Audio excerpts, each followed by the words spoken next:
ஆலந்தூர்ல இருந்து வரேன். இன்றைக்கு உலகத்துல நிறைய சமயங்கள் இருக்கு. அதுல இஸ்லாம், ஹிந்து, கிறிஸ்டின்லாம் இருக்கு. அதுல இஸ்லாம் மட்டும் ஒரு மார்க்கம், இஸ்லாம் மார்க்கம்ன்றீங்க. ஆனா இந்து, முஸ்லீம்லாம் ஒரு ஹிந்து, கிறிஸ்டின், பௌத்தம் அதெல்லாம் மார்க்கம் இல்லையா? இஸ்லாத்தை நாங்கள் ஒரு மார்க்கம் என்று சொல்லுகிறோம். மதம் என்றால் என்ன, மார்க்கம் என்றால் என்ன, ரெண்டுக்குள்ள வேறுபாட்டை புரிந்து கொள்ள வேண்டும். மதம் என்று சொல்லுகின்ற போது சில நம்பிக்கைகள், சில கோட்பாடுகள், சில வழிபாட்டு முறைகள், சில ஒழுக்கவியல் கருத்துக்கள், இறைவனை பற்றிய சிந்தனைகள், இறப்புக்கு பின்னால் உள்ள வாழ்க்கை, சில ஆன்மீக கோட்பாடுகள், இவற்றை அடங்கிய தொகுப்புக்கு மதம் என்று சொல்லலாம். ஆனால் இஸ்லாத்திலே இவையும் உண்டு, இதற்கு மேலும் அதிகமாக உண்டு.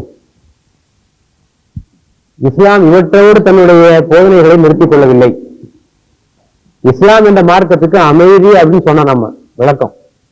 அமைதி என்று வெறும் வார்த்தை அளவுல இஸ்லாம் சொல்லிட்டு நின்றுல. அமைதியை இஸ்லாம் 3 வகையாக பிரிக்கிறது. தன்னளவிலே பெற வேண்டிய அமைதி, பீஸ் வித் ஹிம்செல்ஃப், தன்னளவிலே பெற வேண்டிய அமைதி, பீஸ் வித் தி சொசைட்டி, சமூக அமைதி, பீஸ் வித் தி காட், இறைவனோடு பெறுகின்ற அமைதி என்று அமைதியை 3ஆ பிரிக்கும். ஆக இந்த 3க்கும் வழிகாட்டுது. தன்னளவிலே அமைதி பெறுதல். மனிதன் சுயமாக எப்படி அமைதி இழக்கிறான்? தீய எண்ணங்கள், அச்சம், கவலை, இதெல்லாம் மனிதனுடைய அமைதியை குலைக்கிறது. இதுக்கெல்லாம் என்ன வழின்னு இஸ்லாம் சொல்லித்தருது.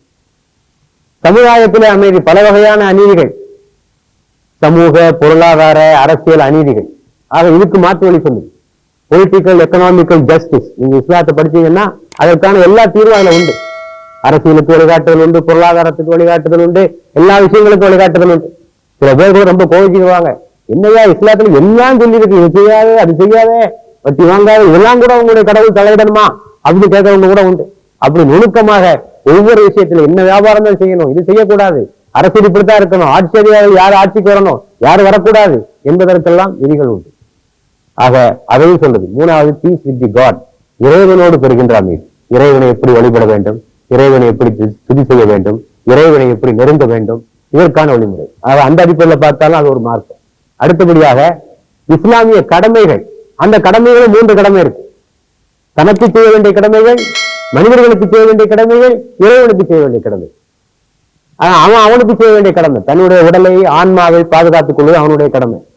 தன்னைத்தானே வருத்திக் கொள்வது கூடாது, திருமணம் செய்யாமல் இருக்கக்கூடாது, காலமெல்லாம் நோன்பு நோக்கக்கூடாது. இதையெல்லாம் அவனுக்கு செய்ய வேண்டிய கடமைகள். அதே போல மனிதர்களுக்கு, பெற்றோர்களுக்கு, பிள்ளைகளுக்கு, கணவனுக்கு, மனைவிக்கு, அண்டை வீட்டினருக்கு, தொழிலாளர்களுக்கு, ஏழைகளுக்கு, நலிவுற்ற பிரிவினருக்கு, மாற்று மதத்தவர்களுக்கு, முழு மனித இனத்திற்கு, இவ்வளவு அந்த எல்லை விரும்பிட்டே போகுது. ஆக மனிதர்களுக்கு செய்ய வேண்டிய கடமைகள். 3வது கடவுளுக்கு செய்ய வேண்டிய கடமைகள். அந்த அடிப்படையில் பார்த்தாலும் அது ஒரு விரிவா போகுது. நபிகள் நாயகத்துடைய வாழ்க்கையை பாருங்க. அவரை குர்ஆன் ஒரு முன்மாதிரி என்று சொல்லுது, மாடல், உஸ்வத்துல் ஹசனா, அழகிய முன்மாதிரின்னு குர்ஆன் சொல்லு. ஆக அவற்றை எல்லா விஷயத்துக்கும் முன்மாதிரி இருக்கு. அவர் வெறும் ஆன்மீக தலைவராக இருக்கவில்லை, குடும்ப தலைவராகவும் இருந்தார், நாட்டு தலைவராகவும் இருந்தார், நீதித்துறை தலைவராகவும் இருந்தால், ஆட்சி தலைவராகவும் இருந்தார், அரசியலுக்கு வழிகாட்டினால், பொருளாதாரத்துக்கு வழிகாட்டினால், எல்லாத்துக்கும் வழிகாட்டினார். ஆக நீங்க இஸ்லாத்துல பாத்தீங்கன்னா ஒரு சமுதாயத்தை நடத்துவதற்கு தேவையான அத்தனை கோட்பாடுகளும் இஸ்லாத்துல உண்டு. இந்த காரணத்துக்காகத்தான் மார்க்கம், மார்க்கம் என்றால் வழிமுறை, வே ஆஃப் லைஃப் என்று சொல்லுகிறோம். இவ்வளவு விஷயம் இருக்கிறதுனாலதான் சொல்றோம். ஆகவே நாங்க இஸ்லாத்தை மார்க்கம் சொல்றோம். இதே மாதிரி மற்ற மார்க்கங்கள் வந்து அவங்களும் அப்படி அழைத்துக் கொள்வது எங்களுக்கு என்ன ஆட்சேபனை? எங்க இருக்கிட்டே இருக்கு, நாங்க சொல்றோம், அவ்வளவுதான். இதே மாதிரி மற்ற மதங்கள் இருப்பதாக அவங்க உணர்ந்தா அவர்கள் தங்களை அப்படி அழைத்துக் கொள்வதிலே யாருக்கும் ஆட்சேபனை இருக்க முடியாது.